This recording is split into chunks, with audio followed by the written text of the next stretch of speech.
Hey everyone, it's almost January, the new year's almost here, and it's time to get into our top 5 most anticipated games of January 2025. I got a couple of honorable mentions right here at the start. So first off, we've got Dynasty Warriors Origins coming out. We've also got Final Fantasy VII Rebirth, the second part in the Final Fantasy VII Remake series, coming to PC in January as well. And then we have a pretty significant DLC coming out for Darkest Dungeon 2. This is the Kingdoms Hunger of the Beast Clan update, as well as the Inhuman Bondage DLC release. This brings some pretty hefty new stuff to the game in the forms of the new Kingdoms game mode that's coming to Darkest Dungeon 2, which is pretty significant looking. And then the Inhuman Bondage DLC introduces a new mini region, the Catacombs, and also a playable hero from Darkest Dungeon 1, the Abomination. All right, with all that said, let's jump into the top 5. In at number 5, I've got an action RPG game for you here called Eternal Strands. This is a third-person, like I said, action RPG where you interact a lot with the environment as you're fighting colossal-sized enemies. It's got some vibes to it that looks similar to something like Shadow of the Colossus, where you actually have to tackle the enemies, climb up them, things like that. I'm a huge fan of Shadow of the Colossus, so I'm interested to see another game kind of tackle this type of combat. So that's really why it made the list for me. In at number 4, we have Warside. This is a turn-based tactical strategy game in the vein of something like Advanced Wars. Honestly, a little slim pickings this January, to be honest with you. But, you know, Warside here looks like a pretty competent Advanced Wars clone. There are 12 different playable commanders. There's a story campaign. You can play multiplayer.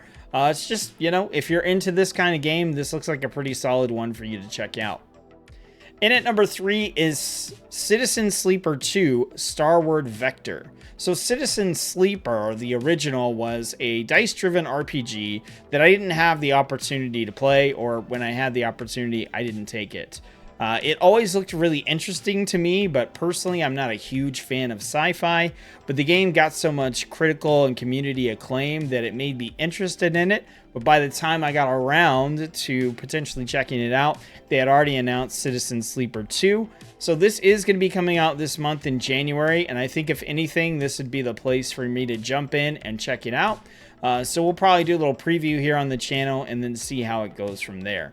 There's all kinds of stuff here. It essentially is like the video game version of a D&D campaign.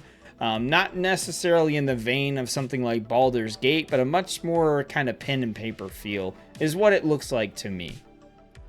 And at number 2 this month, we have Hyper Light Breaker, the sequel to Hyper Light Drifter, which was a really popular game several years ago.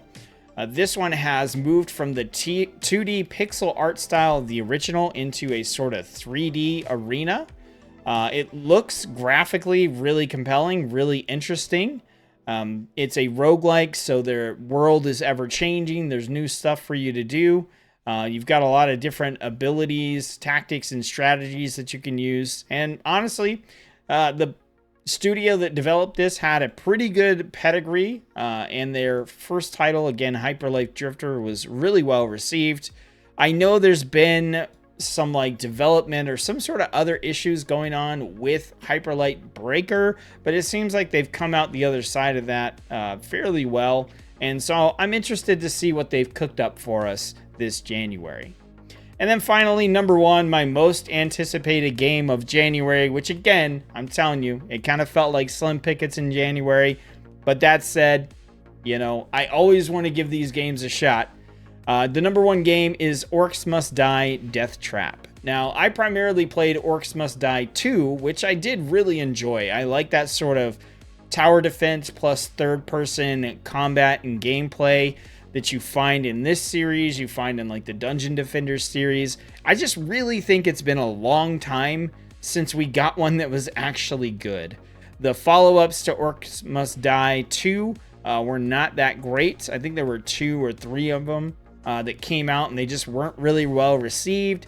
So I don't have a lot of like hope. I don't have high expectations for Orcs Must Die Deathtrap, but it is the game that's like a combination of genres I'm the most interested in, and I did have fun with one game in this series, so it makes the top of my list. We also haven't really gotten anything good from the teams behind the Dungeon Defenders series either, so I just really want this game to be good. I want it to succeed because I like these third-person tower defense style games.